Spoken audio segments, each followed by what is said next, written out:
morning, good evening, and good afternoon. It's good to be talking to you guys again. And for the last week of February, I gotta say, February has been an amazing month between the Super Bowl, seeing the halftime show, and a bunch of other stuff. I gotta say, definitely one of the better Februaries I've had. And we're one more week into March for the good old Irish festivals. I cannot wait to go to an Irish festival, have some really good food, drink at a pub, watch a bunch of people sing Irish jibs terribly, and still have a good time. But anyway, to finish out our Black History Month stuff, we're going to be talking about one of Marvel's underrated heroes. A hero that I'm actually super surprised hasn't made it to the MCU. And the reason I'm going on to the Marvel side is because for the past couple episodes for Black History Month, I focused a lot more on DC than I realized. So one of my friends was like, why don't you go to Marvel? And I'm like, that is an excellent point. And while he told me I should do something on Black Panther, I disagreed. Black Panther has gotten a lot of attention, and I figured for Black History Month, I should focus on an underrated Black hero who is amazing, and he is one of the most powerful heroes in the Marvel universe, and that person is Blue Marvel. Now, many of you may be asking yourselves, who the heck is Blue Marvel? I've never heard of him, but ironically enough, he has so many ties to many different heroes, despite being relatively unknown to a lot of people besides comic book readers, and he's very active within the Marvel universe, actually being considered by Reed Richards as smart as Doom, if that kind of puts your mind into that perspective. But he's also been a part of many different teams: the Mighty Avengers, the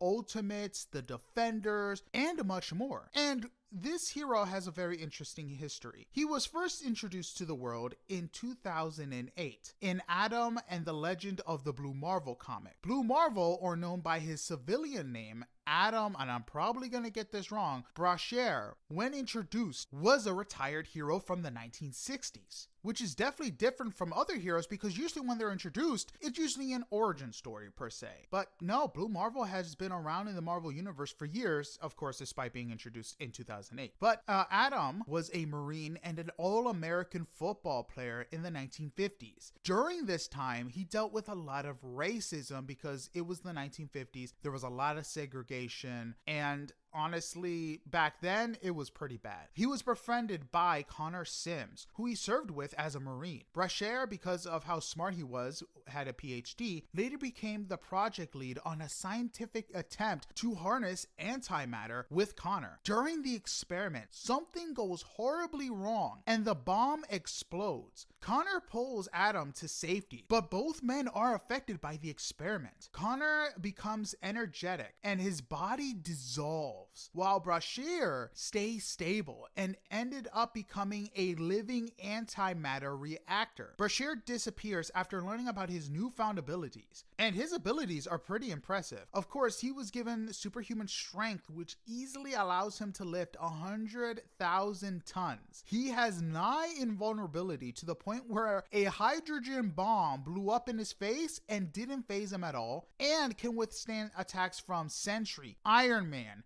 Captain Marvel, Wonder Man, and so many different heroes. So he can take a punch. But his main superpower, which makes him different from other heroes, is his antimatter and energy manipulation. He can easily manipulate antimatter into any form and for any purpose. And if you know anything about antimatter, it is an extremely powerful and volatile energy, able to basically allow interstellar flight, and if you were able to touch it, it would destroy you. I mean, 1 gram of this stuff is worth $62 trillion.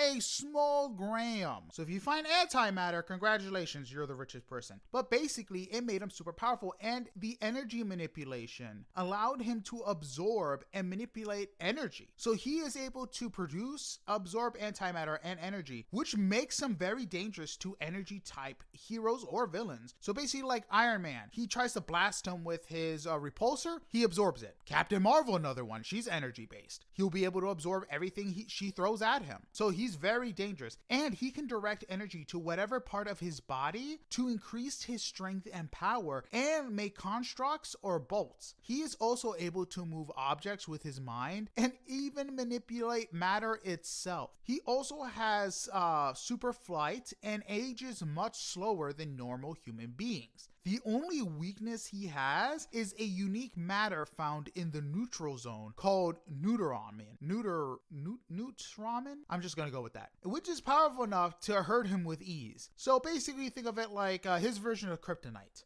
But after disappearing, after the experiment went wrong, he went into the Marina Trench to conduct research of his powers, and he befriended Namor the Submariner. After his research was done, he decided to take on being a superhero and took on the mantle of Blue Marvel. Because of racism and segregation, he basically wore a helmet and a full bodysuit to cover up any skin he had, so people didn't realize he was black. Now, his superhero career and racism came head to head when Connor Sims rematerialized, and he basically ended up in a coma. And when he awakened, he was distraught because his powers made him phase in and out, affecting him mentally, and he learned that his FBI brother was killed by the KKK. The shock basically put him over the edge, and what really cracked his mind was the fact that he learned he might die from antimatter poisoning, the very thing that is basically giving him power. And his powers are very interesting. He has energy absorption, antimatter, but less stable than Blue Marvel. And because of his instability, he's actually stronger than Blue Marvel. He's able to withstand attacks from the Avengers with ease